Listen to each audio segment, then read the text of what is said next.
The city of Vealoria pretends not to smell. It ladles rosewater into canals, hangs strings of citrus peels from balconies, even burns braided ropes of lavender in braziers atop the public wells. Festivals bristle with incense like sea urchins bristle with spines. Children grow up believing that every prayer is a small, fragrant fire. And still, the real odor slinks through the alleys, an animal note, furtive and damp, like someone tried to pickle a thunderstorm in a lidded barrel and forgot the lid. I am Cell, archivist and licensed liar, caretaker of the state's official memory. If truth is a body, then here in Vealoria we embalm it generously, stitch its edges taut, and parade it beneath velvet. A clean, handsome corpse that refuses to admit it died. On paper, our Emperor Garen IX is sunlight personified, a fountain of grace. On paper, our palaces smell like pine forests in winter. On paper, the world behaves. Paper is very brave. Reality uses a cane, and the cane's handle is crusted with old ointments. Reality wheezes. Reality is the emperor himself, a man swollen with the worst kind of appetite, one that devours not food but dignity, and with legs that weep more than statues at funerals. The ulcers began like rumors, a patch, a scab, an off-waft under musk. Then they blossomed into screaming mouths on his shins, the flesh around them purpled and impatient, the bandages drunk by the wounds as fast as they could be wrapped. Each morning, 2 assistants roll him from bed, a winch helps, I try not to think of beef hooks, and the linens come away heavy as secrets. We keep 4 kinds of perfume in his antechamber: rose, clove, myrtle, smoke. The night wardens, silent professionals who stand within reach of his pulse while he sleeps, dab their nosecloths daringly, as if scent could armor a man. It can't. The body knows its borders. Garen's interior has been declaring independence from Garen for years. A counselor once joked, quietly, behind a tapestry, that the emperor is a federation of organs, each member engaged in sabotage. He is still powerful, do not doubt it. There is a way a massive man can lean on a room and make the whole air recede. He does that. He smiles and you understand how a lion's yawn empties a savanna. But he cannot walk the marble corridor to the feast hall without a rolling chair that squeals like a timid piglet, and when he lowers himself onto cushions, the cushions sigh like mourners. No one sits until he does. Once, he made them stand for an hour. His legs needed to think, he said. His legs, I think, were rehearsing grief. You may wonder, why all the perfume in a city that already stinks? Because Vealoria is an argument with its own nose. The emperor's favorite rhetoric lesson is a banquet. He overwhelms the senses until dissent becomes too delicate to survive. Try to speak rebellion while the table glares with 100 braised eyes, boars, not people, yet, and the air trembles with sweet fat. Your tongue will choose surrender. It prefers butter. Garen's physicians, alchemists of euphemism, insist the ulcers are courage-venting, as if bravery needs pores. They do not dare say infection. To name a thing in Vealoria is to put your neck near steel. So instead they dab him with ointments the color of antique envy and praise his circulation as heroic. The heroism leaks through the bandages in a way that corrodes buckles. Even the brass smells uncertain.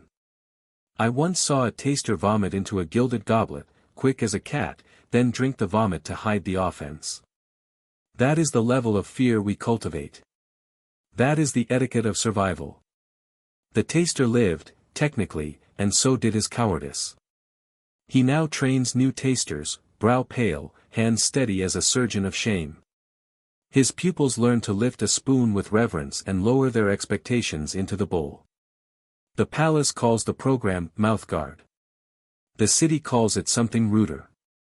The emperor believes in the magic of foods, grace fowl to make him nimble, hunter's flesh to make him deadly, shell fruit to make him less lonely. He believes in talismans, too.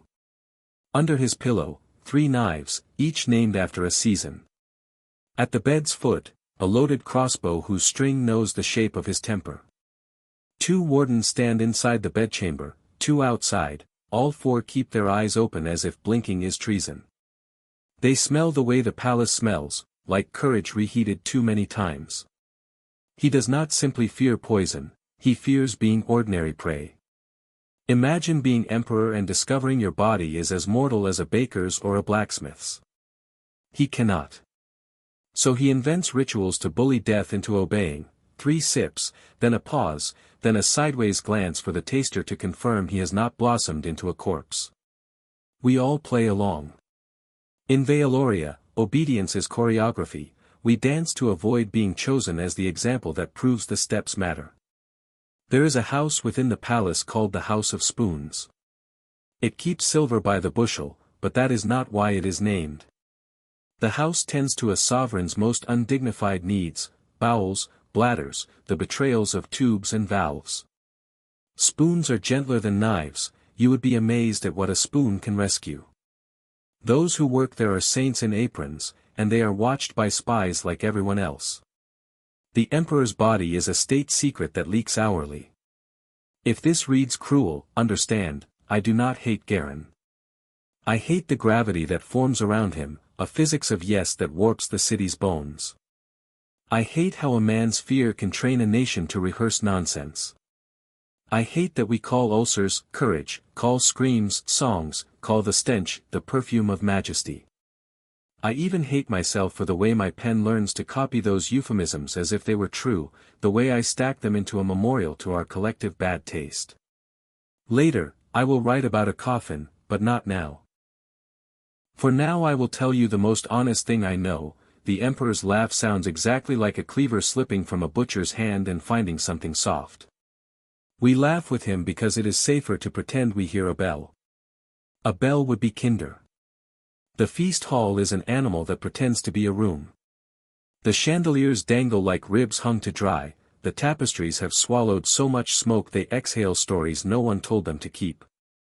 The long table gleams with lacquered obedience. The master of the provender, Sir Thalon Vey, bearded like a storm cloud that found a face, rules this domain with a ladle as a scepter and a ledger as a holy text.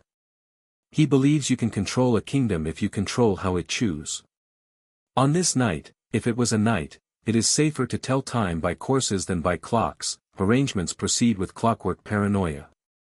First come the tasters, a procession of practiced mouths. Each dish's journey mirrors a pilgrim's, preparation, trial, witnessing, then a miracle or a funeral. The tasters are stoics by aspiration, by nature, they are human. Their pupils widen with each swallow as if bracing for a door to be kicked open from the inside. The emperor's chair faces the door like a predator's den faces a river. He wants to see arrivals and imagine departures. His rolling chair squeals once, twice, a warden oils a wheel in a gesture so reverent I wonder if the wheel will be canonized. No one says, squeal. We say, song. The chair's song. Tonight's centerpiece is Gracefowl, a swan presented as the answer to clumsiness. Its neck loops like a question that knows it has trapped you.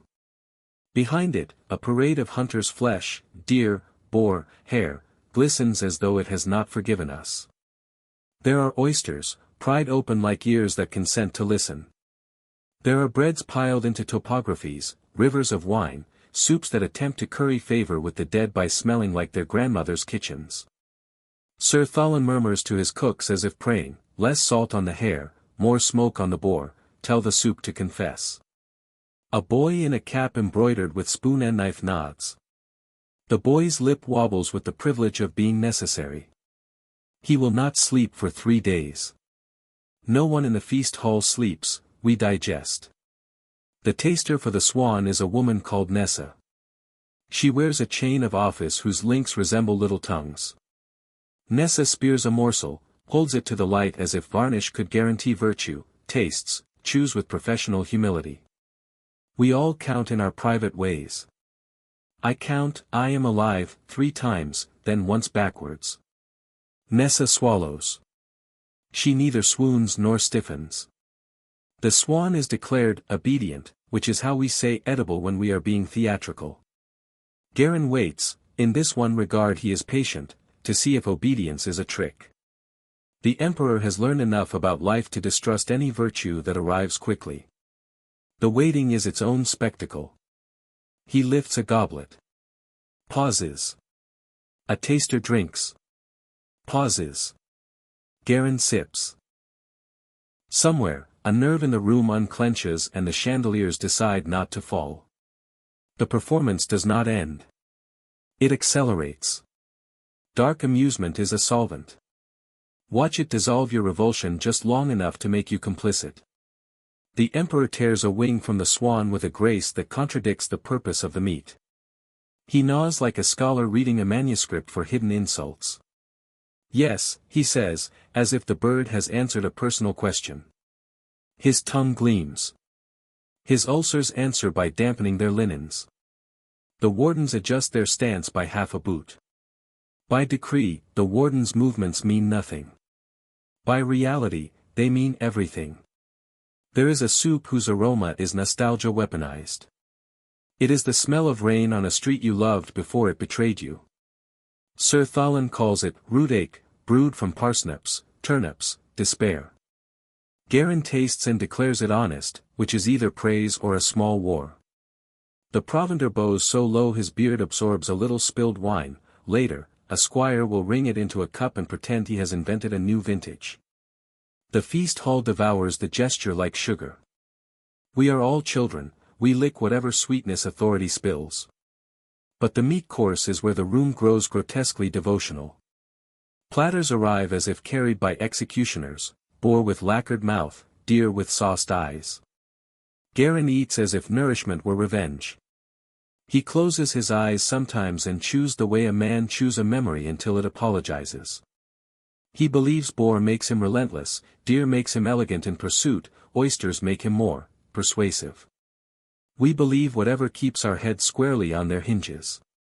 At every third course, a chorus of spoons rings the table's edge, tack tack tack, as if tapping the pulse of the empire and finding it irregular. Laughter beads on foreheads, runs down the neck to hide in collars. The musicians attempt cheer but keep slipping on the floor's sheen. A cellist composes a dirge by accident. Somewhere in the rafters, fat condenses into a sticky rhetoric. It argues for compliance. Dark humor keeps me from choking. The emperor insists on myths so loudly that the myths, embarrassed, start to come true. He eats swan to become swan-like. He is certainly white enough now, though swollen and angry. He eats deer for the chase. He cannot chase a chair around a room unaided. He eats oysters for vigor. Lady Morel closes her eyes, sometimes in complicity, sometimes in prayer. The empire gives the oysters medals for service anyway. The taster's theater continues. A youth with trembling hands sips the wine that smells of a blacksmith's good mood, hot metal and proud smoke. He hesitates. Garin watches. The youth swallows, gag suppressed like a mutinous soldier. Obedient, he whispers. Garin grins. It is impressive how many teeth a smile can include when it is a threat.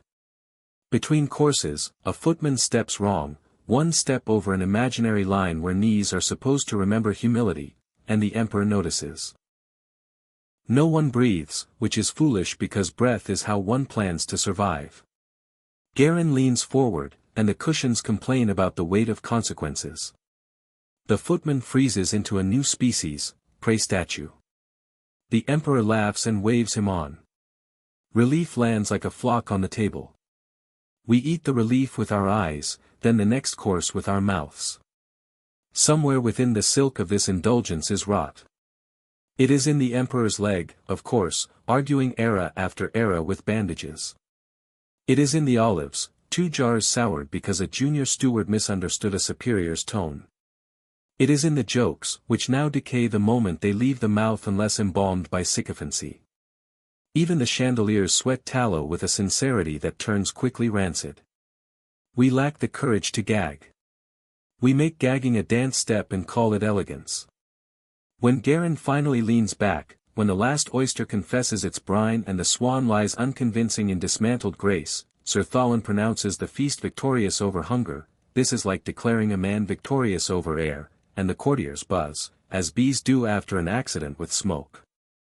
Outside, the city adjusts its perfume ropes and swats at the truth with bouquets. Inside, the emperor's body continues its quiet coup against the emperor. Tomorrow, which is just the space after dessert, he will ask for the little chair with the pulleys. He will visit the house of spoons.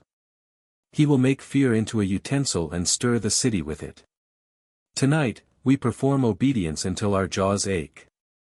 We are very good at chewing. We are less good at choosing. The house of spoons sits between the feast hall and the emperor's private chapel, which is not an accident. After worshipping appetite, one must worship forgiveness. Or at least mechanics. The house is small only from the outside. Within, it extends in practical directions: rooms for linens, rooms for oils, rooms for persuading the body to behave as if it were grateful to be alive. The attendants here are professionals in the purest sense. They love nothing but competence. They carry the emperor's shame like midwives carry pain, efficiently, with clean hands and cleaner minds. We do not judge what exits a sovereign, says Matron Ilva, who has seen 6 monarchs' secrets and more nobles' nonsense than bread has crumbs. We only decide how to guide it into the world. Poets should be so merciful. And yet, even mercy sweats. Today, the emperor arrives with the particular urgency of a man held hostage by his own tubes. The small chair's pulleys chirp, for wardens shadow him with the exact choreography of a shadow, never too near to be touched, always near enough to be blamed. The air smells like the underside of a butcher's apron left too close to a stove. The emperor's breath saws the room into careful slices. There is a ritual to this. The house of spoons keeps it smoother than silk because smoothness is dignity wrapped and tightened. Screens unfold, attendants avert, oils are warmed to a kindness you can feel in your knees. The emperor sits upon a throne that would be comedic if comedy were safe here, padded, curved, with rails for knuckles that don't wish to be seen trembling. There are embossed lilies where no lilies have business being. The lilies have witnessed history. Dark amusement creeps in through a vent, sits by me, and whispers, call it the lily throne in the records. I oblige. I am a historian, my job is to make euphemism look inevitable. But up close, there is nothing floral. There is only the empire's most guarded struggle, to eject what it cannot absorb without confessing that it ever swallowed it. The emperor grunts, which the wardens will later swear was a prayer. Matron Ilva's team moves with the ethic of priests. Cloths disappear into buckets like sins into sacrament. A small boy with shoulders already learning to stoop holds a tray of spoons as if it were a crown. Spoons do what knives would ruin, they rescue, redirect, convince. I will not teach you the techniques. I will only say that ingenuity is a byproduct of fear. You invent many methods when inventing none could cost you your name. There is, however, no spoon for the smell. The smell is an announcement that refuses to use the polite door. It comes through brick and pour, through histories we tried to lacquer. It eats perfume for sport. The wardens have nosecloths, they perform breathing as if it were an oath. The rest of us cultivate blankness. Blankness is learned. It is not easy to learn anything while your eyes water. The emperor mutters, somebody poisoned me with bread. Matron Ilva says, Majesty, bread cannot conspire. He glares. Her face becomes a stone's face contemplating rain. It is brave to contradict a king. It is treason to be right about it. In the records, I will write, the emperor expressed disappointment with grain. Archivists are acrobats. We land on our feet or we break our necks silently. When the work is done enough to pretend it is finished, the wounds demand attention. They are mouths that never tire of speaking. They ask for salves and say thank you by eating them. Today, the right shin's ulcer smiles too widely. The edges are slick, the fabric stained with a yellow that belongs on old books, not skin. A surgeon priest arrives and performs the liturgy of ointment. He does not cross himself afterward, which is either humility or exhaustion. I decide to call it humility. Exhaustion makes a court nervous. In a corner, a ledger records quantities, linen, oil, powders ground from kind intentions. The columns do not balance. The House of Spoons is a devotion that grows more expensive the more devoted it becomes. There is talk, hushed under the rustle of screens, of petitioning for additional funds. The petition will use words like sanitation and continuity of dignity. It will be denied once, approved twice, and sent back with a request for festive language. The empire wishes even its waste to be celebratory. Fear prowls the corridors as habit. If the emperor falls ill, heads may roll for being too near when illness happened. If he improves, heads may roll for not being near enough to be thanked. The sweet spot is proximity without intimacy. Wardens train years for that posture. Servants learn it in days or disappear. Lady Morel has mastered it. Her presence is an herb that doesn't cure but smells like hope. She enters now, gauzy and precise, eyes offering a tenderness that can be poured without spilling. She does not flinch. She has trained her face to be a glove for truth, one that fits, hides, and warms. Majesty, she says, kneeling not because knees admire floors but because the gesture is a treaty with appearances. Shall I read? He nods. She reads him a fable about a fox that convinces a river to run uphill, and he laughs in the small, dangerous way that claims ownership of your breath. The story is a toy he can control. Bodies are not. He prefers toys. When he finally rises, no, when we lift him with equipment that pretends not to notice, his legs leave signatures on the linens. Matron Ilva's team works as if rescuing saints from the sea. The boy with the spoon tray is promoted in his own mind to hero of the afternoon. He will be a broken man by winter, and no one will remember why. As the emperor is rolled away, a warden mutters, almost inaudible, he smells stronger.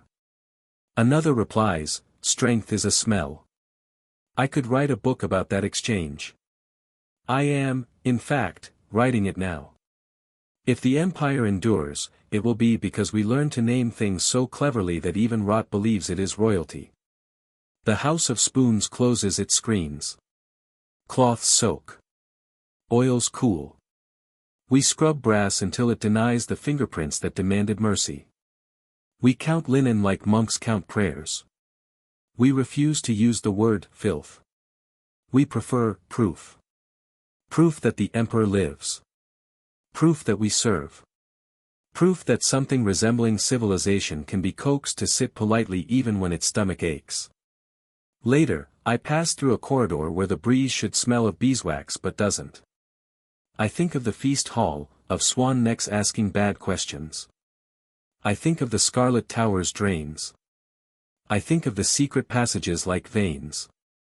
Mostly, though, I think of Lady Morel's face, which is not blank but disciplined, an instrument that plays reassurance even when the sheet music reads disaster.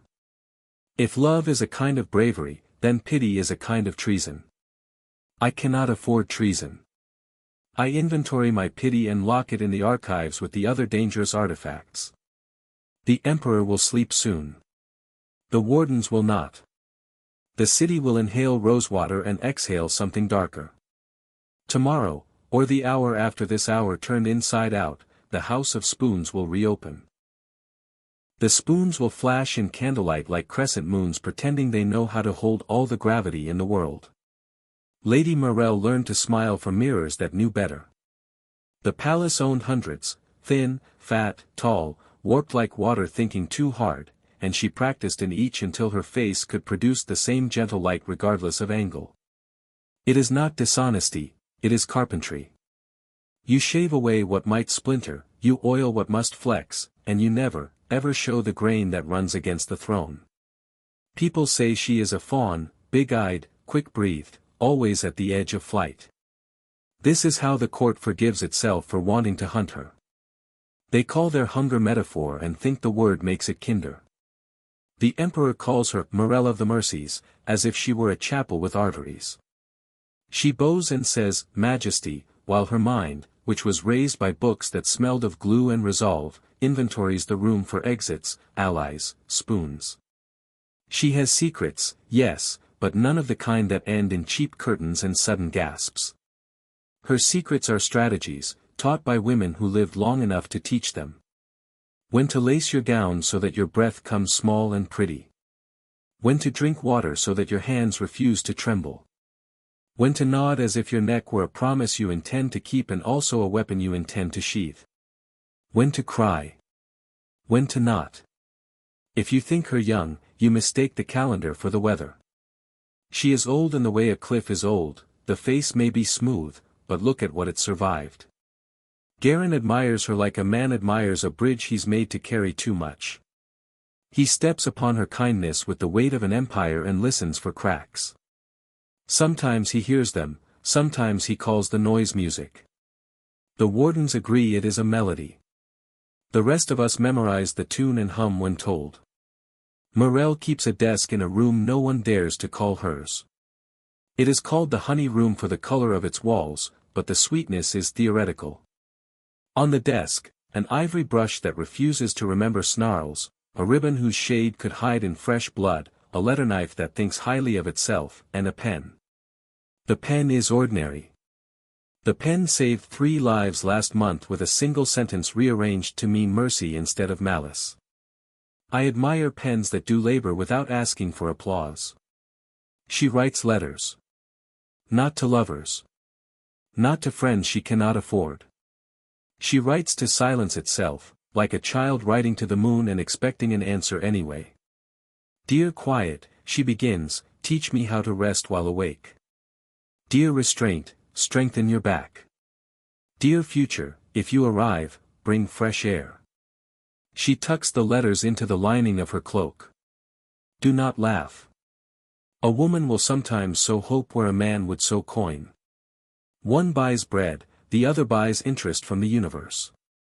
When accusations are needed, and in Vealoria, accusations are a crop we insist on planting every season, their seeds are sown in the Scarlet Tower. Morel visits with a basket of gifts, oranges that glow like forgiving suns, little cloth packets of lavender, small combs. She distributes them to the wives of men who might be dragged there next. For the wait, she says. No one thanks her out loud. Gratitude in this city is a kind of testimony that can be used in court. That day, a day without a number because numbers can be subpoenaed, the emperor requests her presence in the feast hall after the guests have been chased away like birds from wheat. The bones of swans and deer make a crown on the table, a clever servant will reshape it into a wreath and claim it honors the harvest of obedience. Garin licks a thumb and smears grease into a shine that refuses to be elegant. Did you enjoy the soup? He asks, as if soup were opinion. It was honest, she says, and because he taught the kitchen to call honesty a flavor, he nods as if she has praised him. He tells her a joke about a monk and a butcher that ends with the butcher canonized and the monk cured of his appetite for humility. She laughs late, but kindly, like rain catching up to a promise. You are good, he says. At what? She asks. Making the room forget it has a floor, he says. So it floats for me. She curtsies. Her face does not show what the floor shows, tired boards, bent nails, scratches in the shape of chairs that have been dragged too often. He speaks of loyalty. He always does. He speaks of shadows that talk when he sleeps. He names the shadows as if naming were a cure. He describes a dream where the warden's eyes bloom with moths. She wipes the corners of his mouth. The cloth takes this new story as seriously as it took the old Greece. Majesty, she says, we should open the windows. He shudders. You want the city to breathe me?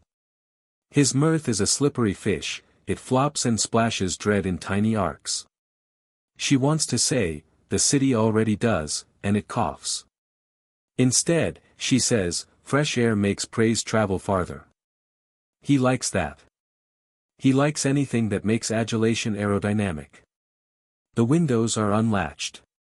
Air rolls in, sees the emperor, and hesitates. It brings with it the canal's opinion of our perfumes, the bakery's reminder that bread is a language of hunger, the tannery's apology. Lady Morel inhales like a woman welcoming a visitor she warned not to come.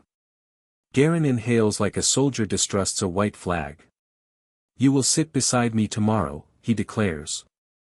She smiles a smile that looks like agreement but is actually architecture, a bridge built from despair that can bear the weight of another day. Gladly, she says. She is not glad. She is ready. Later, in the honey room, she speaks to the mirror that knows best. We will enter the Scarlet Tower soon, she tells her reflection, which is the safest way to send a message to courage. We will not faint. The mirror does not applaud. It holds the shape of her determination like a hand holds water, tight enough to try, loose enough to not break what cannot be held. A maid named Dahlia helps her unlace. Dahlia's hands are sure, she has unwrapped too many women from the day not to know where whispers get trapped. He laughed. Dahlia asks. He did, Morel says. At what? At the possibility that anything happens without his permission. Dahlia snorts. Snorts are revolutions that lost their nerve. My cousin says the Scarlet Tower sings at night, the maid says. It is the pipes, Morel replies. It is the pipes pretending to be voices so that the Empire does not have to admit we installed instruments for blood. They are quiet then, and the quiet is full of women who have had to be clever. Morel writes another letter to Quiet, tonight, come like a warm stone. Let me put you in my mouth and swallow the urge to scream. She sews it into her hem, a tiny secret that rustles when she walks, like a cricket reminding a field to keep being a field. There is a superstition in Vealoria that if you smile the right kind of smile at the right kind of man at exactly the wrong kind of time, you can delay winter. I do not believe in it, but I have seen the city's frost hesitate when Lady Morel enters a room. Perhaps it is courtesy. Perhaps even cold waits for permission before it touches royalty. Her sleep that night, or the hour that wore sleep scent, is thin as cobweb. Dreams try to catch her, she slips through. She wakes with a knowing, tomorrow will need a steadier hand than usual, a sweeter lie, a sharper spoon. She sharpens her pen instead, which is safer to leave on a desk. The city stirs outside, ropes of perfume twitching in the morning's first argument with sunlight. Vealoria pretends not to smell. Morel pretends not to fear. The day pretends not to have claws. Everyone rehearses. The mirror knows better. The Scarlet Tower gets its name from paint that refuses to admit it is trying to look like blood. It stands a short walk from the feast hall, short because hypocrisy prefers convenience, and it has windows too narrow to comfort a human eye. The wind coming off the river argues with the tower at all hours. The tower believes argument is applause.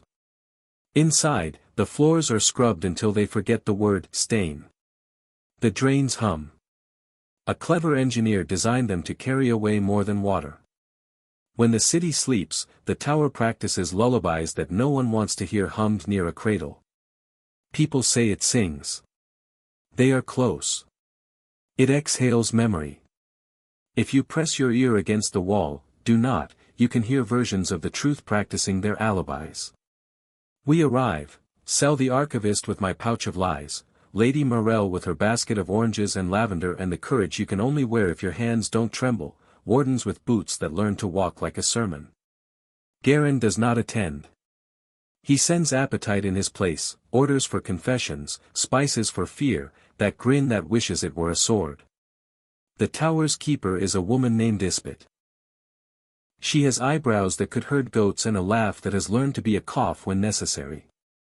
Archivist, she says to me, which means, man with ink on conscience. Majesty, she says to Morel, which is a courtesy granted to proximity. The tower does not much care for crowns, it prefers necks. We pass rooms that have sober furniture. Chairs designed by men who wanted posture to confess. Tables that hold what they are given without judging the hands that gave it. Here, a man weeps into a cloth as if the cloth could hatch mercy. There, a woman speaks a paragraph of names as if names were pearls she must spit up before they choke her. Confessions are not truths. They are treaties with pain. We catalogue them because the Empire prefers paperwork to mirrors. Lady Morel moves as if on loan from a kinder realm.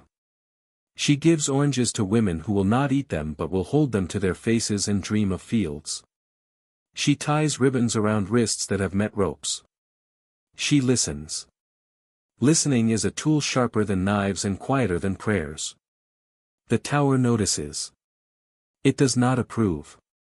It tolerates her the way a wolf tolerates a moon it cannot bite. The day's spectacle is a musician, lute, soft voice, eyes that remembered a different city, accused of playing treason in a minor key. His hands are damaged in the way hands get damaged when someone asks them to unmake music. His confession lies on the table like a dead fish in expensive ink. It says he sang rebellion into the emperor's cups.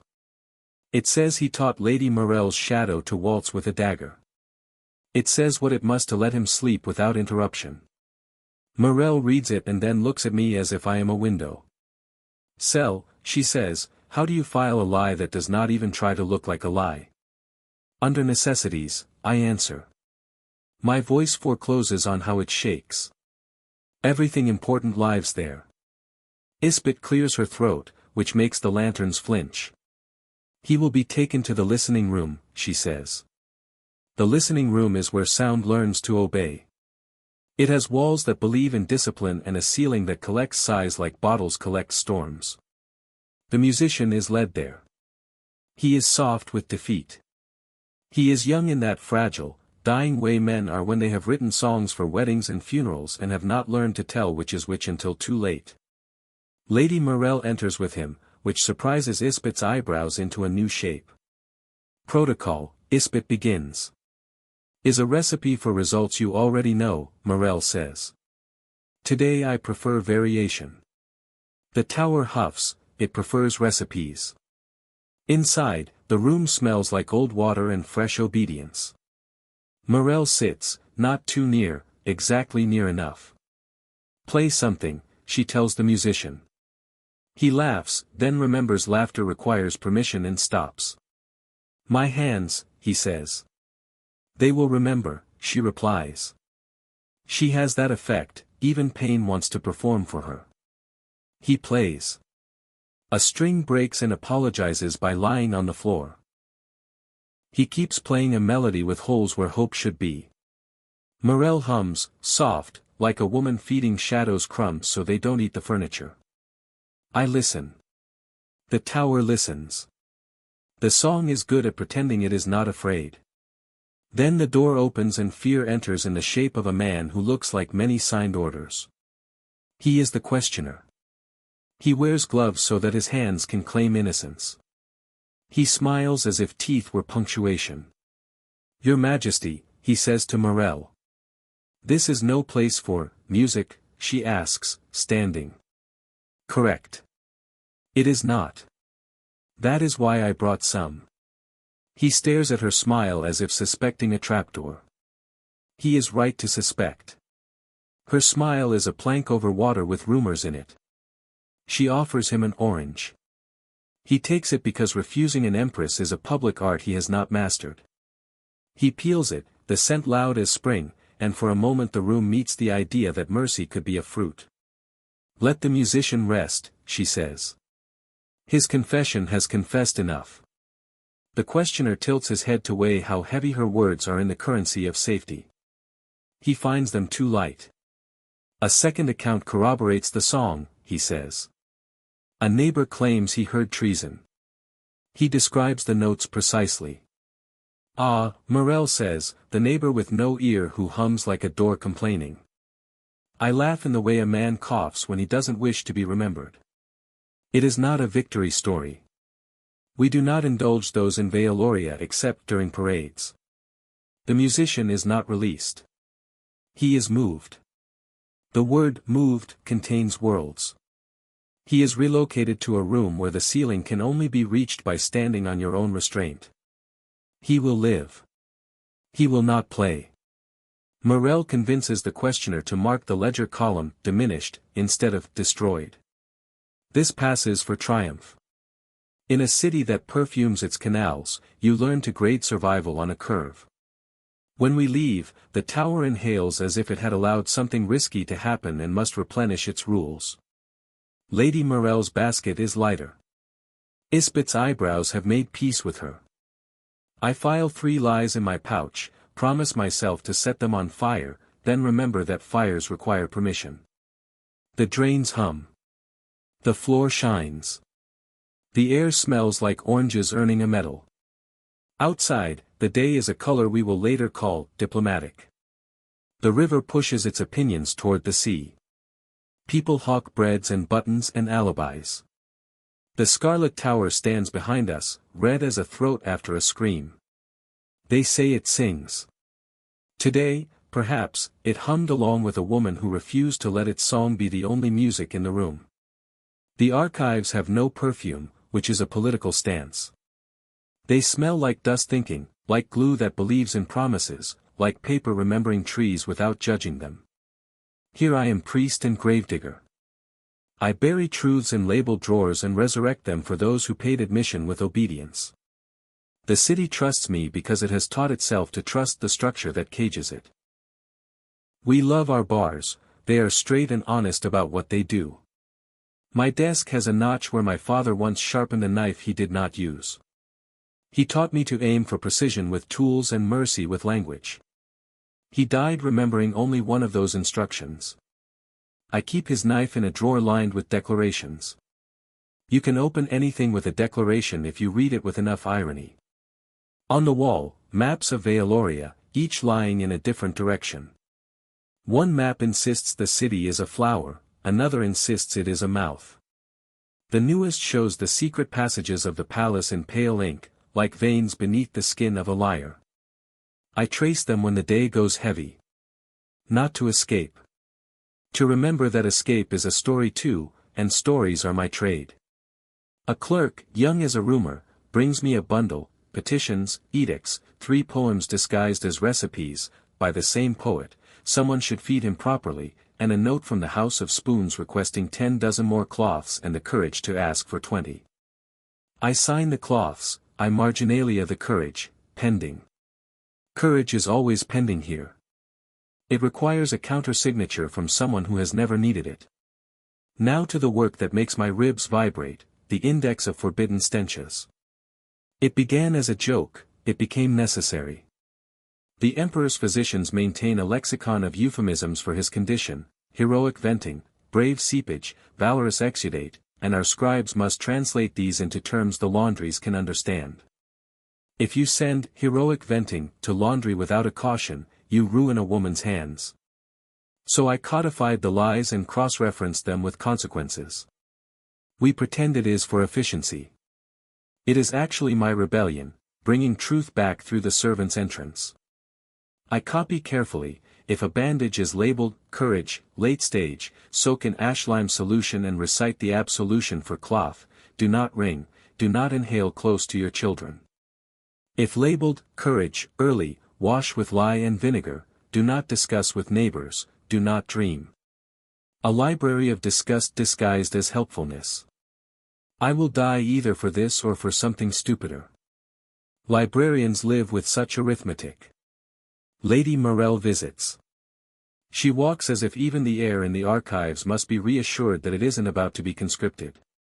Sell, she says, and my name under her breath sounds like a bell deciding to ring. She comes without attendance. That, too, is politics. I need 3 histories, she says. One true, one official, one that can be read aloud without making the wardens sharpen their ears. Which subject? I ask. Garen's mercy. We both smile in the way professionals smile when given a difficult commission that can be done and should not be. I pull volumes, the Annals of Pardon, official, the Quiet Ledger, true, as far as truths can be domesticated, and the Book of Candles, safe to read. In the Book of Candles, mercy is always associated with light. In the Quiet Ledger, mercy associates with exhaustion. In the Annals, mercy is a parade float pulled by horses that do not sweat. She sits. The archives provide chairs that admit to being chairs, there is comfort in furniture that doesn't pretend. The tower, she says. It takes and takes. That is its design, I say. What does it give? She asks. The idea, I answer, that there are rules. Even if the rules are written by a hand that forgets its own name after midnight. We read. She bookmarks with orange peels, and now my favorite ledger smells like a small orchard fighting for its life. She copies a sentence, mercy is a coin minted in panic and spent in public. She underlines another, some pardons are simply a way to delay a body's absence until the feast is over. Her eyes sharpen, a thought is being shaped. Watching her think is like watching a mason set a keystone, strength disguised as curve. We are interrupted by Sir Thalin Vey, the provender, who barges in like a storm that found etiquette and decided it was edible. Archivist, he says, Majesty, he adds, because he knows where bread gets buttered. We have a problem with the deer. Philosophical?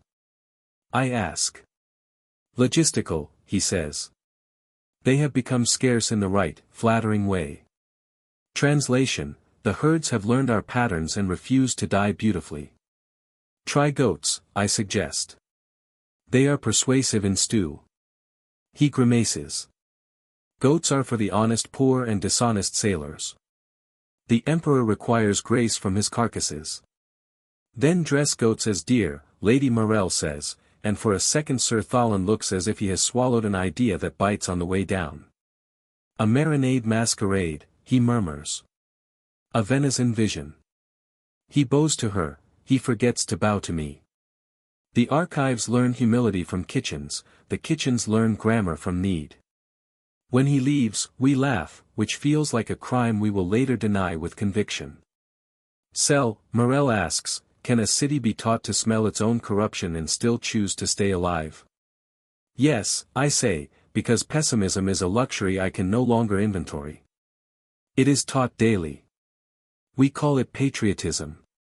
She flinches, not from the word but from its weight. And Garin, she asks. What do you file him under? I consider the drawers. Under consequences, I say. Cross-reference to appetites, indexed by fear. She nods, places a peel between pages, shuts the book like a door gently closed so as not to wake the sleeping cruelty in the house. Before she leaves, she stops at the index of forbidden stenches. This is wicked, she says. Good, I reply. Wickedness is sometimes the only antidote to rot that calls itself holy. She traces valor exudate with a finger that has soothed better things. Make me a copy, she says. For the House of Spoons. For their safety or your amusement? Yes, she says, and the archives, which rarely smile, consider making an exception. After she is gone, I sit with the quiet ledger open to a page I pretend not to read too often. It lists the names of people we saved by misfiling their danger. Archivists can rescue lives the way a cook rescues broth, skim, simmer, pretend. I whisper the names into the shelves so the wood will keep them if I cannot. The shelves are loyal. They would hide me if the wardens came. Shelves love nothing but weight. I have acquired enough. Dusk, or the hour that tastes like dusk, leans against the windows. A messenger hawk pecks at the glass with a note that says the feast will run late because the goats are learning to sing. I sigh into my hands, which smell like ink and oranges and the idea that eventually the city will admit what it has been pretending not to smell. I sharpen my pen. I open a new ledger, the future, uncertain.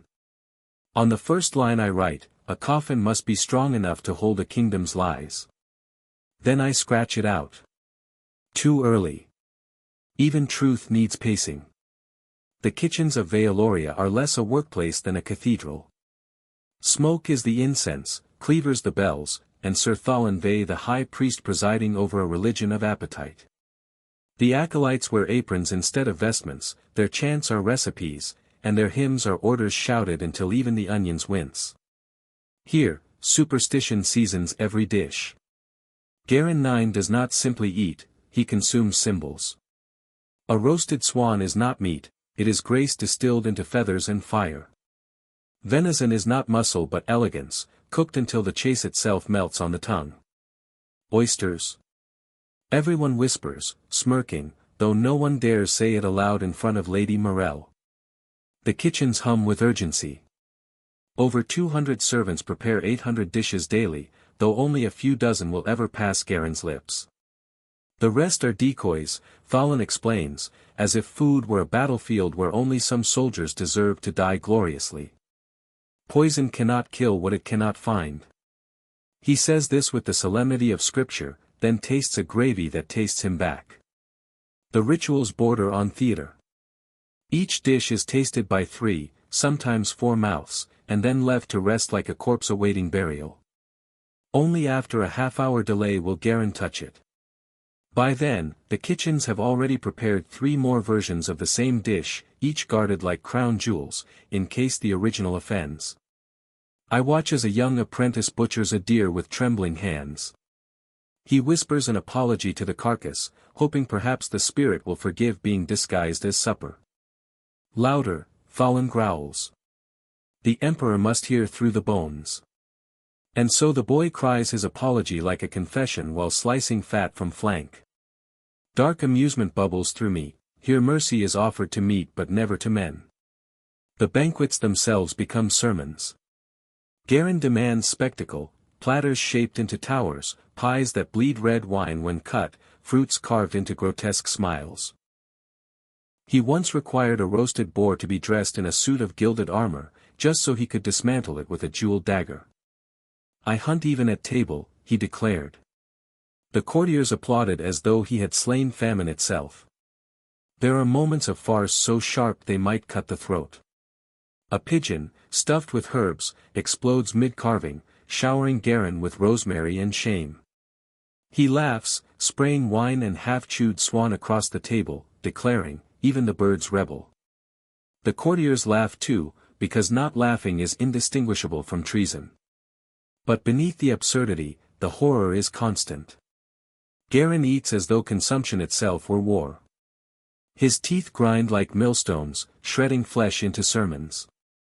His fingers glisten perpetually, dripping fat onto linens embroidered with lilies that wilt under the grease. Every swallow is exaggerated, his throat bulging, his eyes rolling back in reverence to the false gods of meat. And yet, dark fascination lingers. There is something hypnotic about a man who believes so thoroughly in nonsense that the nonsense reshapes the court around him. He declares that swan grants grace, and suddenly courtiers imitate swan-like postures in dance, craning their necks, spreading arms with feathery affectation. He claims venison makes him elegant, and the city orders deer statues carved for fountains. He insists oysters restore vigor, and merchants risk drowning just to supply the palace with crates of glistening shells. Belief spreads like rot, silent, unseen, until one day the air stinks and everyone insists it smells of roses. The kitchens endure. Every dish is polished until it shines like a jewel of devotion.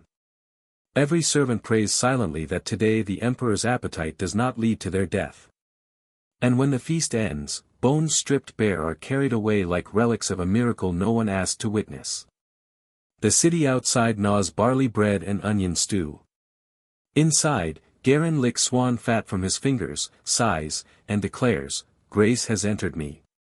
We pretend not to notice the ulcers soaking through his stockings. Executions in Veoloria are theater with higher stakes than the feast hall. The Scarlet Tower provides the stage, but the emperor always requires an audience. Today, the accused is a young courtier rumored to have whispered doubts about the emperor's divinity. Doubt is not permitted to breathe here, it is strangled with ceremony. The prisoner is marched into the square, wrists bound with crimson rope. His face is pale but proud, and that pride is precisely what Garen intends to destroy. He is not executed for treason, but for daring to look unafraid. Lady Morel stands beside the emperor on a raised dais. She has been summoned to witness. It is the cruelest role, forced to attend while powerless to intervene. Garen leans against his rolling chair, ulcers leaking under the linen wrappings, and smirks. "Watch carefully, my mercy," he whispers to her. This is how loyalty is rehearsed. The executioner raises his axe. The crowd shifts, restless, fear buzzing like hornets under a tarp. Everyone wants to look away, but no one dares. To look away is to invite suspicion. The axe falls, clean, decisive. The body folds, the head rolls, and the square exhales as though it has been holding its breath since birth. Blood paints the stones a fresh shade of loyalty.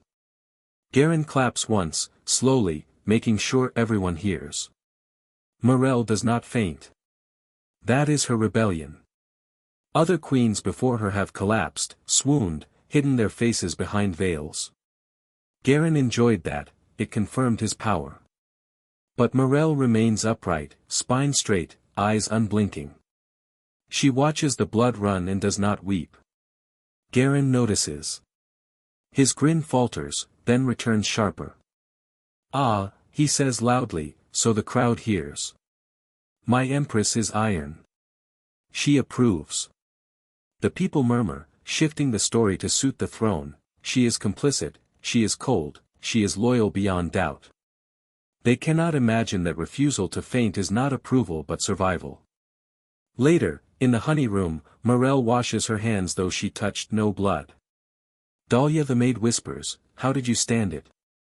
Morel replies, "I imagined fainting. Then I imagined what he would do if I did. That is all." From that day forward, the court calls her the queen who did not faint. Garin repeats it as if it were praise, though we in the archives know it is a threat. Iron queens are dangerous to soft kings. The Scarlet Tower remembers her silence. And silence is a seed. Garin does not sleep, he stages rehearsals of death. His chamber is a fortress of dread, every inch bristling with precaution. Crossbows loaded, daggers tucked beneath pillows, guards stationed like statues with muscles instead of stone. The night wardens are chosen for their capacity not to blink. It is said they can stare into candle flames until the wax gutters out of shame. They stand at the emperor's bedside, eyes wide, watching him dream as if his dreams might commit treason. Garin himself sleeps poorly, if at all. He mutters names into the dark, accusations, lists, sometimes recipes mistaken for betrayals. Salt, he growls. Treacherous salt. A warden writes it down. Tomorrow, someone will be questioned about their use of seasoning.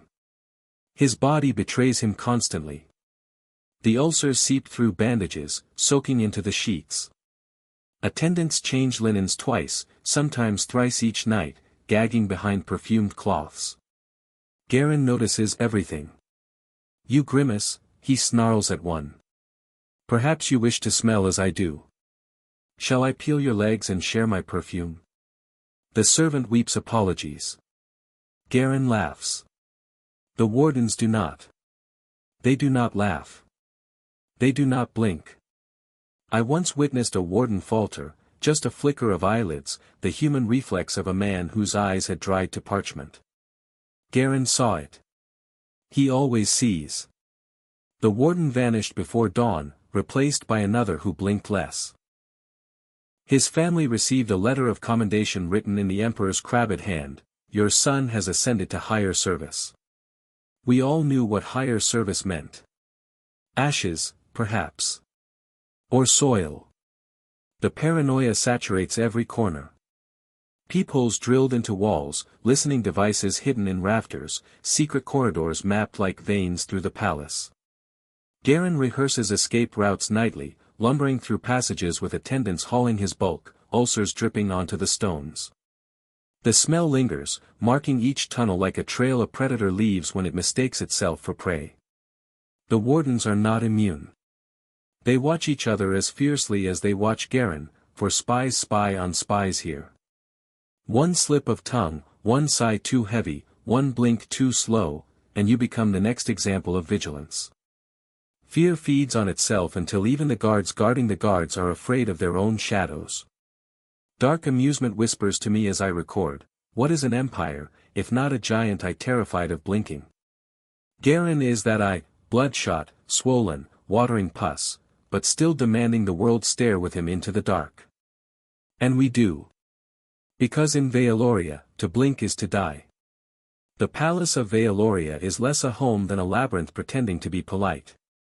Hallways bend without reason, staircases descend into silence, and walls hide more than portraits. The emperor ordered secret passages carved like veins through the stone, tunnels connecting chambers like whispers traveling through the body of a lyre. He calls them paths of prudence. We call them what they are, escape hatches for a man who cannot run. The passages are narrow, close, designed for thin men who can slip into shadow. Garin is no such man. His bulk turns each tunnel into a siege. Servants grunt as they push him on his wheeled chair, bandages leaving marks of yellow pus along the stone. The smell travels faster than he does, so that a corridor announces him long before he arrives. Every room is watched by invisible eyes. Peepholes drilled into wainscoting, slits cut behind tapestries, vents that carry voices into listening chambers. Courtiers never know when their words might be caught by a spy, or by a spy spying on that spy. It is said a single sentence can travel from your lips to the tower before your lungs have drawn their next breath. The paranoia grows baroque. Garin orders trapdoors under banquet tables, not for theatrics but for flight. He demands that ceilings hold ropes strong enough to lower him into carts if attackers breach the gates. A carpenter, foolish enough to suggest that the emperor's weight might break the beams, vanished the next day. His tools were found in the kitchens, handles soaked in gravy, as though mocking the man's usefulness. The passages change the palace itself. Guests wander into dead ends where they swear a door existed yesterday. Entire wings disappear behind boarded halls. The building mutates under Garin's suspicion, until even we who live inside cannot swear to its shape. Maps are rewritten weekly, I keep one in the archives, ink still wet, already obsolete. And yet, despite the fear, there is comedy in the absurdity. Garin conducts escape drills, at night, demanding that attendants haul him squealing through tunnels while wardens bark orders like generals.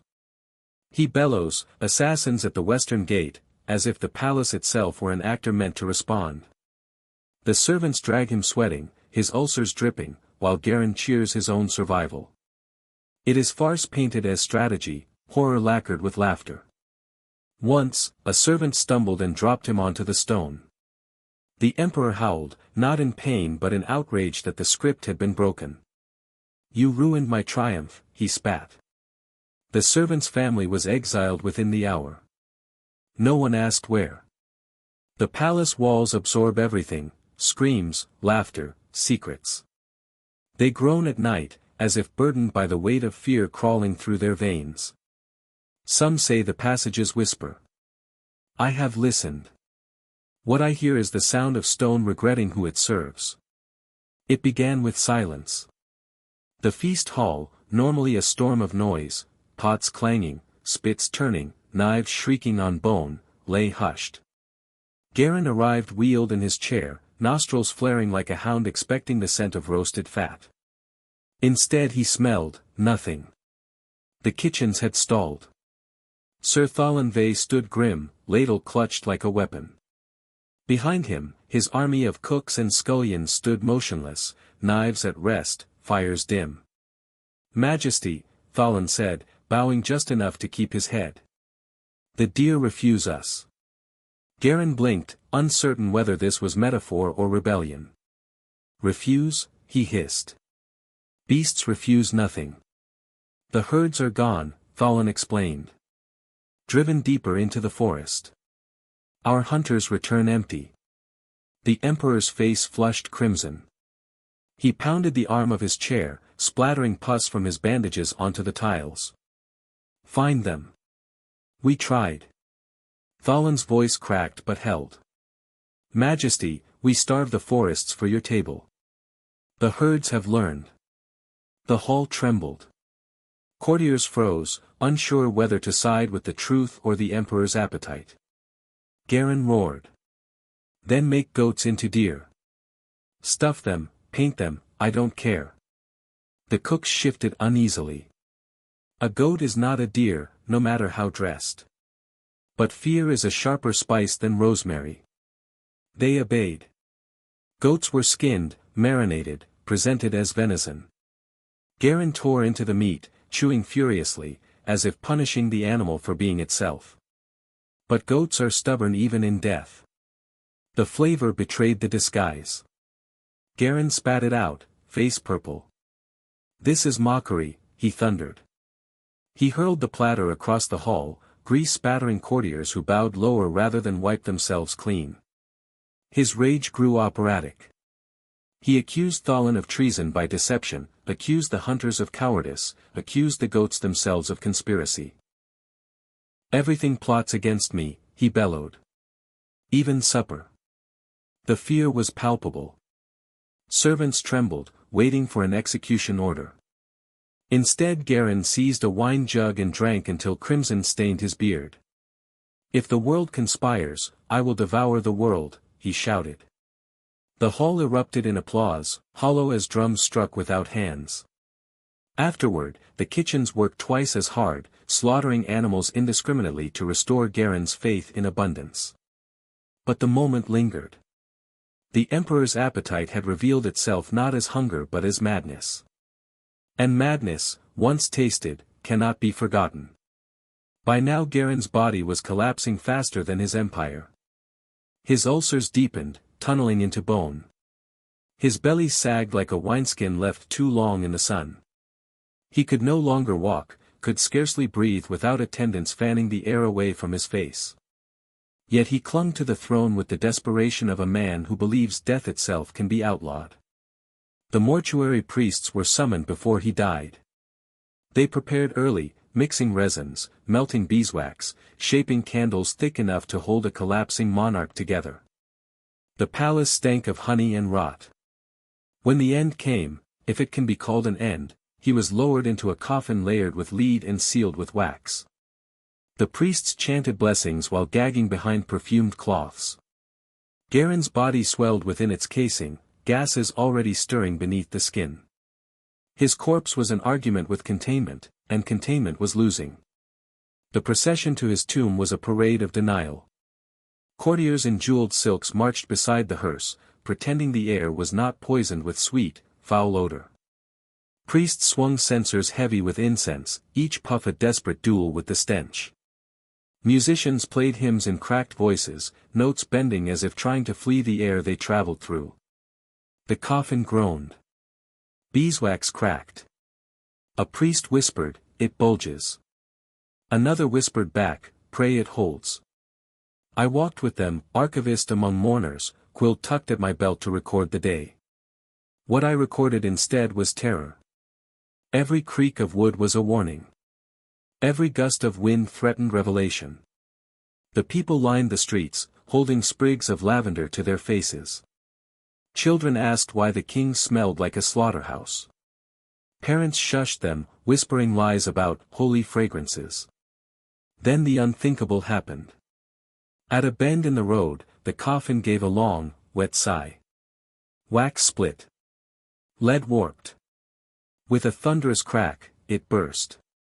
Rot burst into the open air, spraying fragments of royal flesh across the cobblestones. Dogs leapt from alleys, tongues eager, lapping at what had once ruled them. Courtiers fainted. Priests retched. Soldiers scrambled to cover the horror, but cloths only spread the filth further. The music stopped. The parade froze. And in that silence, the city of Vealoria finally smelled its truth without perfume. The coffin was patched clumsily, wrapped in chains, dragged the rest of the way. But the stench followed, clinging to hair, skin, memory. Even beeswax could not smother it. Garin 9 had triumphed in death as in life, by leaving everyone gagging. The patched coffin moved like a guilty thought, halting, swelling, refusing to stay small. Chains cinched it the way words cinch a lie. Beeswax sealed its seams like a last-minute apology. Priests walked on either side, swinging censers not as devotion but as defense, each bell-tongue clinking like a tooth chattering in cold dread. The hearse wheels squealed, no one called it the chair's song now, the note had soured into something the musicians would not write down. Vealoria had always loved an audience for its fictions, today the fictions loved an audience for Vealoria. Faces lined the road, their eyes glazed in the way one glazes a ham to hide what it is. People pressed sprigs to noses as if flowers could teach lungs to behave. The dogs, saints of candor, still prowled, noses lifted, tongues lolling, as if remembering where a banquet had burst. I trailed, archivist by duty, scavenger by necessity, ink bottle clattering against my ribs. What does a historian do when history erupts into gore? He stands aside and takes dictation from the smell. The air wrote in me, sweet rot, damp iron, the cloy of beeswax turning traitor. The city learned the alphabet of decay in a single breath. The chains groaned. Wood groaned. Somewhere inside the box, gases rehearsed another line. Priests murmured louder, a chant you could spread like paste over an impossible scene, contain, contain, contain. Lady Morel walked head high, veil unlowered, the only face that refused to hide from sensory truth. She had powdered her throat with crushed lavender. It lost. Everyone lost to that odor, except the dogs, who claimed victory with ordinary joy. Faster, commanded a captain whose armor smelled like hope rusting. The procession jolted.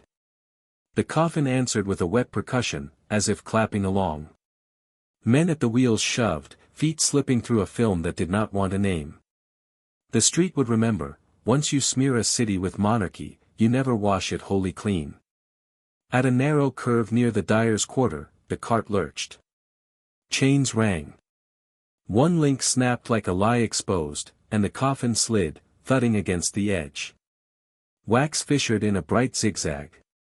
No, hissed a priest, an absurd command to physics, and flung his body upon the breach. His robe took the brunt, so did his sanity. When he stood, the bees on his embroidery looked as if they had visited a different sort of flower. A howl rose. Not from mouths. From the city itself. You could hear brick complain, doorframes wince, window glass vibrate with sympathy. This is the secret no feast, no parade, no document of mine can afford to forget, places develop nerves. Wrap it, shouted the captain. A canopy, once meant to shade the corpse from bright mercy, was yanked down and lashed over the sputtering, bulging thing. Silk drank what silk should never drink. Rosettes turned brown as if ashamed. Somewhere in the crowd, a child asked if the king had become soup. The mother said yes and cried into her fingers. Dark amusement flickered like a match in a storm. If a throne must teach a final lesson, let it be chemistry. We learned about pressure. We learned what a sealed arrogance will do when denied escape. We learned the tensile strength of ceremony and how quickly it fails. We turned into a lane called Sparrow's Spine, thin, curved, houses leaning as though eavesdropping. The hearse scraped the stones, the canopy snagged on a jutting cornice with carved tulips. The tulips proved teeth. Fabric ripped. The tears sang like a woman's dress-finding scandal. From the rip, a mist of legend sprayed, fat sweet, meat sour, beeswax sugar, grave spice. People gagged in unison, a choir directed by inevitability. A pack of stray dogs, emboldened by earlier luck, surged. Whips cracked, boots kicked, curses filigreed the air. But dogs are to truth as courtiers are to perfume. They leapt, snout stabbing through silk, gulping audacities. A priest swung a censer with the dedication of a man trying to fend off weather. The censer hit a dog, dented, spilled sparks. For a heartbeat, the scene considered fire. It decided against. Get it to the vault, rasped the captain. Now. The cart lunged. Flowers fell from windows and shriveled midair, petals browning as if embarrassed by their own perfume. Onlookers staggered back, but not too far, fear is greedy for spectacle. In me, every archivist instinct shouted to look away and yet take note. So I split, one eye turned honest, the other turned professional. We reached the ascent to the royal crypts, stone steps wide enough for ceremony, slick enough to instruct humility. Men puffed, straining. A wheel slipped, skittered, nearly freed. An avalanche of gas thudded inside the box. A seam parted with a sound like meat deciding to become a story. Wax spatters dotted the stairs like punctuation flung by a furious editor. Down we went, into cool earth that promised silence. The promise was a fraud, of course. Birth talks, only at a pace that makes men impatient. The crypt door, bronze and pitted, groaned its old greeting, the sound of 1,000 arguments learning to share a chamber. Torches flared. Incense collided with damp stone and died without ceremony. They wrestled the coffin across the threshold. A hinge wailed. The captain kissed a charm that didn't kiss back. The box was hauled to a bier built for a smaller truth. Seal him, ordered someone whose voice liked commands more than it liked its owner. Priests swarmed with wax, with lead sheets hammered like begging bowls. They mummified the idea of a king. The reality refused to sit still underneath. When the last seam shone and the final chain bit home, the chamber finally stopped panting. The air settled into a grudging truce with its contents. Candles guttered, reconsidered, held their flames like verdicts. As we filed out, I glanced back. The coffin looked, do forgive me, hungry. As if it had not devoured enough attention. As if it wanted one more rupture, one more audience, one more lesson about the physics of arrogance. In the half-shadow, it seemed to breathe. Perhaps that is what all great fabrications do when you leave them, inhale in preparation for another performance. Above us, Veoloria tried to out-perfume memory. The attempt failed, then tried again, as attempts will. The river carried whispers. Children learned a new game, they chased each other with lavender sticks, crying, contain. Contain, and then collapsing into giggles they would grow out of into something harder. The procession ended. The city pretended it had ended something else. Dogs slept, dreams full of a feast they did not ask to attend. The rest of us lay awake, stomachs speaking in a language of churn. In my ledger that night, or the hour that wore night's face, I wrote, the coffin ate our denial and wanted seconds. The crypt became a rumor. Rumors became law. The law instructed us to forget. Forgetting, I must report, proved difficult in a town where the nose keeps minutes. The tomb sits below the oldest chapel, stones worn by knees, verses scored into lintels by hands that needed to fix meaning in rock. The priests locked the bronze door and affixed an edict, silence serves sovereignty. Wax stamps shone like small, obedient sons. The door didn't care. Doors don't read. They remember being opened and closed, they respect patterns, not proclamations. I visited, in an official capacity, with Quill and 2 wardens who smelled of lacquered vigilance. We were to verify that seals held, that air obeyed, that death behaved. The wardens brought nosecloths. I brought oranges. Lady Morel, who had asked me to look, not because she doubted, but because doubt is a form of care, waited above with hands folded in a posture that could hold breaking glass without bleeding. The crypt admitted us with the sulk of a room disturbed from a complicated dream. Candles curved their flames, as if trying to bend around an invisible pillar of stench. The coffin crouched on its bier. Chains gleamed. Seals shone.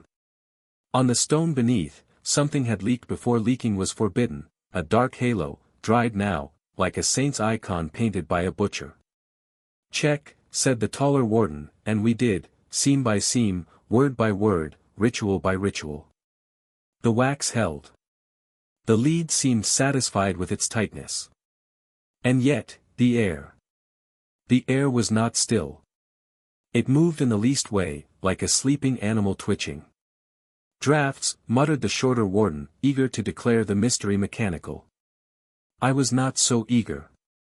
I stepped closer. There is a sound a jar makes when pickles dream. This was like that, but sadder.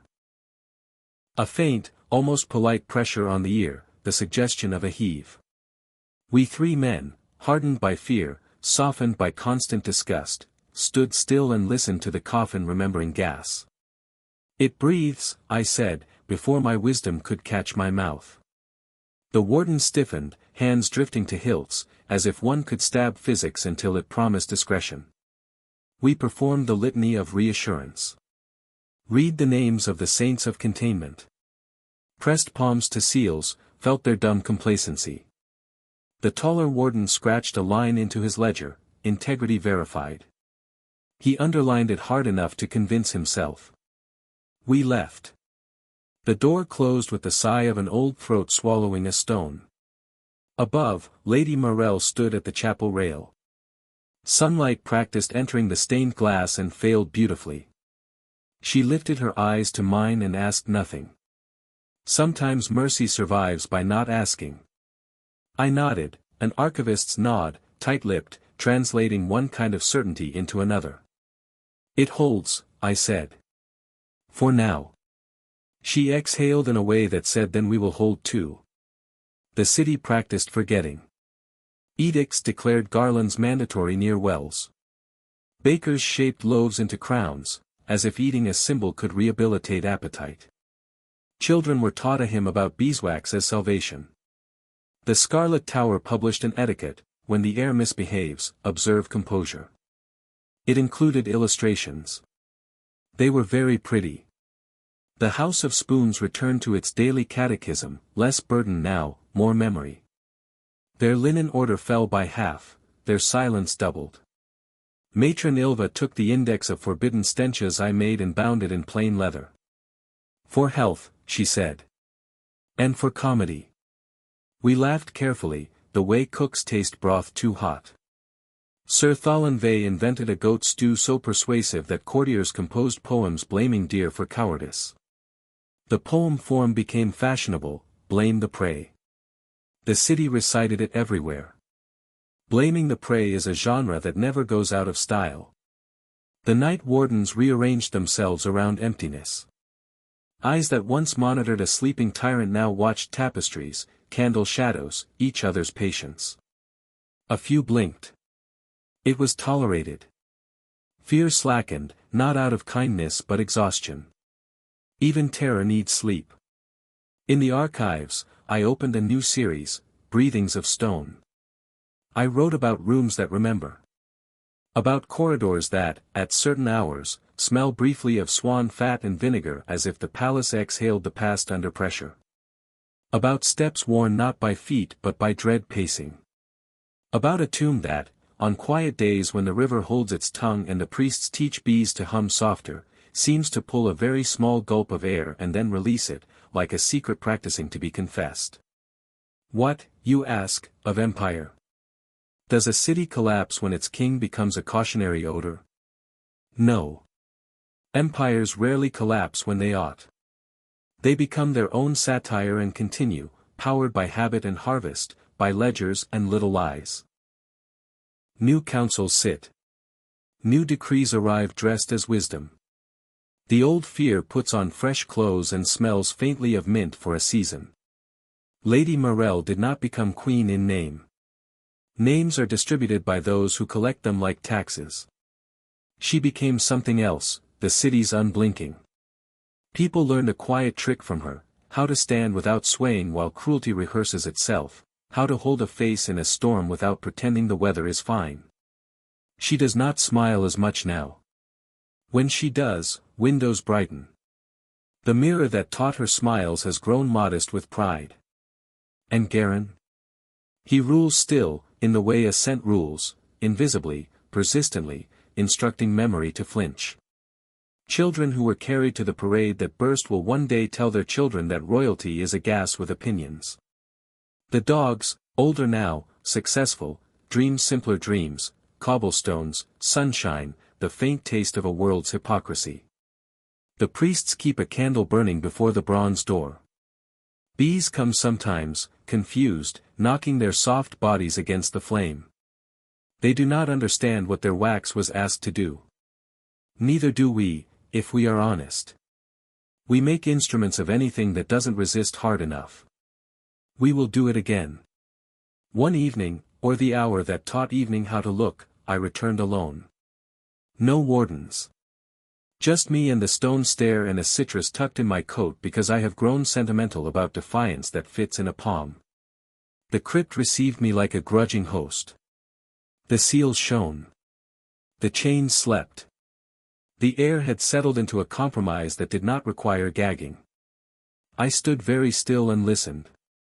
There it was, a nearly imaginary swell, an almost sigh.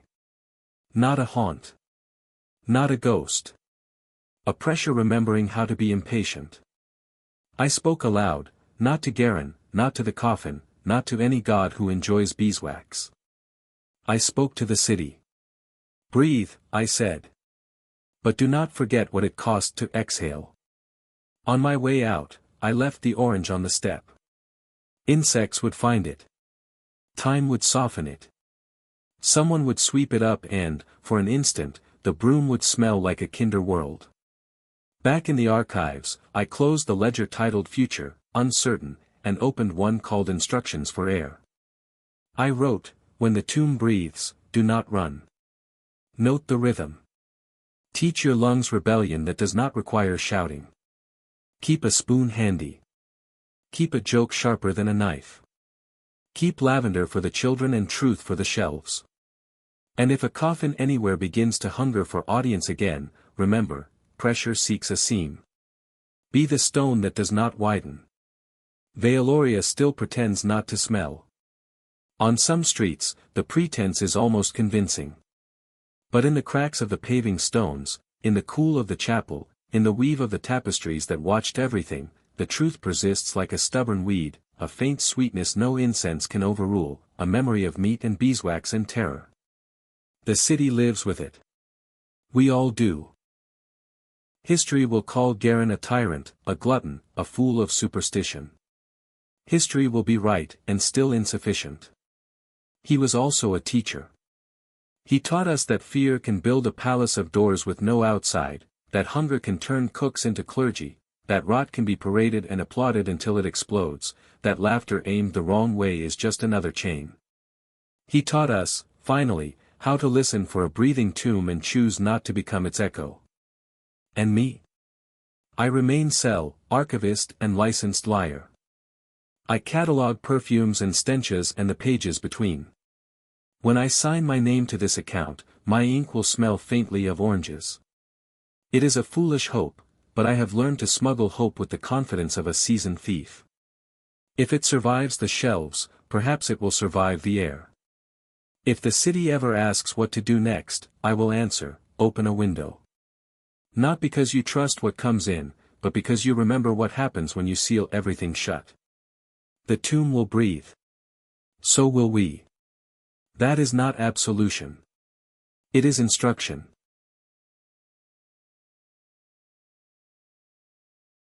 To fix meaning in rock. The priests locked the bronze door and affixed an edict, silence serves sovereignty. Wax stamps shone like small, obedient sons. The door didn't care. Doors don't read. They remember being opened and closed, they respect patterns, not proclamations. I visited, in an official capacity, with Quill and 2 wardens who smelled of lacquered vigilance. We were to verify that seals held, that air obeyed, that death behaved.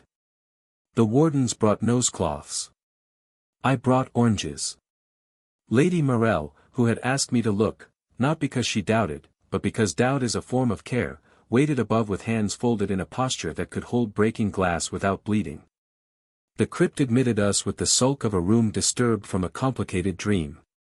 Candles curved their flames, as if trying to bend around an invisible pillar of stench. The coffin crouched on its bier. Chains gleamed. Seals shone. On the stone beneath, something had leaked before leaking was forbidden, a dark halo, dried now, like a saint's icon painted by a butcher. Check, said the taller warden, and we did, seam by seam, word by word, ritual by ritual. The wax held. The lead seemed satisfied with its tightness. And yet, the air. The air was not still. It moved in the least way, like a sleeping animal twitching. Drafts, muttered the shorter warden, eager to declare the mystery mechanical. I was not so eager. I stepped closer. There is a sound a jar makes when pickles dream.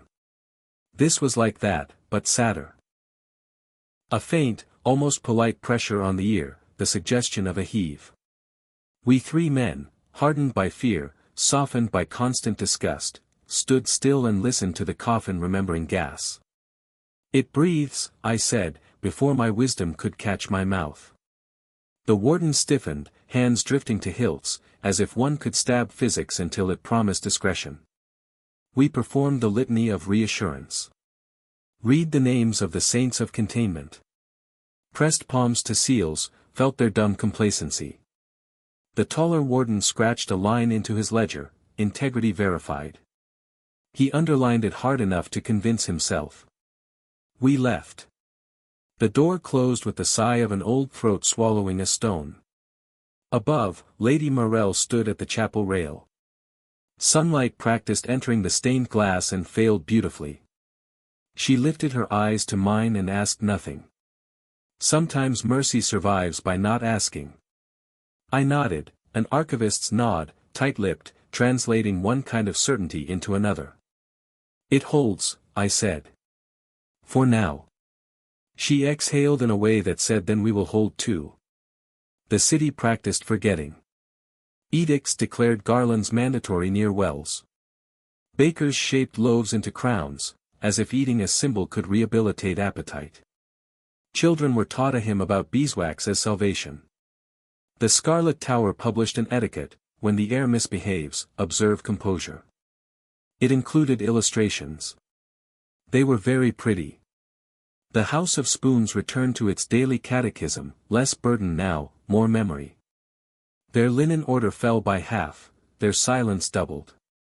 Matron Ilva took the index of forbidden stenches I made and bound it in plain leather. "For health," she said. "And for comedy." We laughed carefully, the way cooks taste broth too hot. Sir Thalenvey invented a goat stew so persuasive that courtiers composed poems blaming deer for cowardice. The poem form became fashionable: blame the prey. The city recited it everywhere. Blaming the prey is a genre that never goes out of style. The night wardens rearranged themselves around emptiness. Eyes that once monitored a sleeping tyrant now watched tapestries, candle shadows, each other's patience. A few blinked. It was tolerated. Fear slackened, not out of kindness but exhaustion. Even terror needs sleep. In the archives, I opened a new series, Breathings of Stone. I wrote about rooms that remember. About corridors that, at certain hours, smell briefly of swan fat and vinegar as if the palace exhaled the past under pressure. About steps worn not by feet but by dread pacing. About a tomb that, on quiet days when the river holds its tongue and the priests teach bees to hum softer, seems to pull a very small gulp of air and then release it, like a secret practicing to be confessed. What, you ask, of empire? Does a city collapse when its king becomes a cautionary odor? No. Empires rarely collapse when they ought. They become their own satire and continue, powered by habit and harvest, by ledgers and little lies. New councils sit. New decrees arrive dressed as wisdom. The old fear puts on fresh clothes and smells faintly of mint for a season. Lady Morel did not become queen in name. Names are distributed by those who collect them like taxes. She became something else, the city's unblinking. People learned a quiet trick from her: how to stand without swaying while cruelty rehearses itself, how to hold a face in a storm without pretending the weather is fine. She does not smile as much now. When she does, windows brighten. The mirror that taught her smiles has grown modest with pride. And Garin? He rules still, in the way a scent rules, invisibly, persistently, instructing memory to flinch. Children who were carried to the parade that burst will one day tell their children that royalty is a gas with opinions. The dogs, older now, successful, dream simpler dreams, cobblestones, sunshine, the faint taste of a world's hypocrisy. The priests keep a candle burning before the bronze door. Bees come sometimes, confused, knocking their soft bodies against the flame. They do not understand what their wax was asked to do. Neither do we, if we are honest. We make instruments of anything that doesn't resist hard enough. We will do it again. One evening, or the hour that taught evening how to look, I returned alone. No wardens.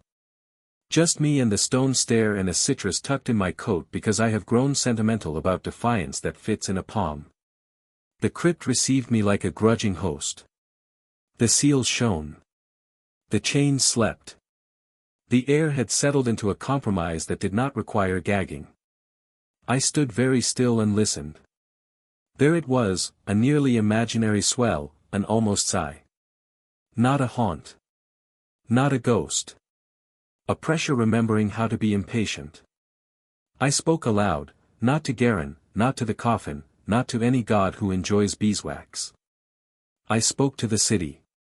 Breathe, I said. But do not forget what it cost to exhale. On my way out, I left the orange on the step. Insects would find it. Time would soften it.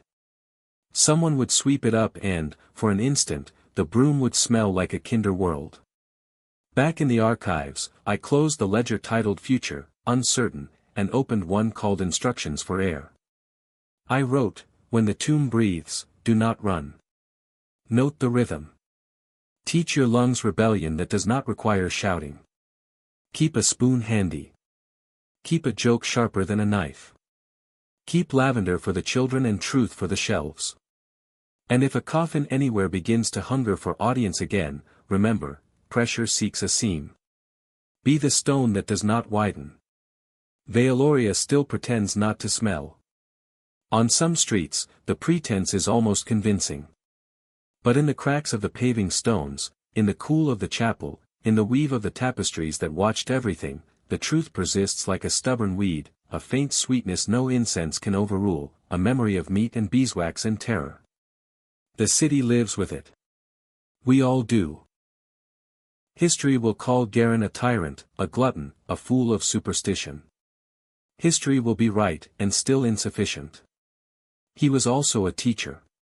He taught us that fear can build a palace of doors with no outside, that hunger